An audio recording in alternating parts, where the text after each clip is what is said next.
Okay, I'll just show you how to pair a mobile to the Bluetooth system in this BMW.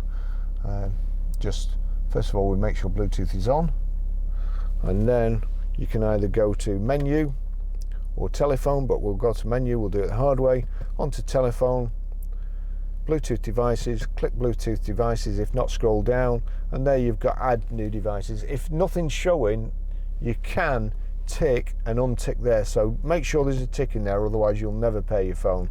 So it's activating Bluetooth, add new device, we'll just watch at the bottom there, it's showing there BMW 7385, it's telling me to look out for 7385.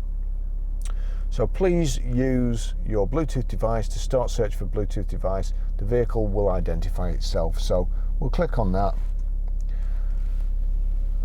Showing the number there, 824833. Click OK to accept, OK, and pair on the phone. Allow contacts and favourites to sync. And there you go, it's connected. Just checking on the actual system, but that's it, it's all done. And then I just click OK on here. That's it done.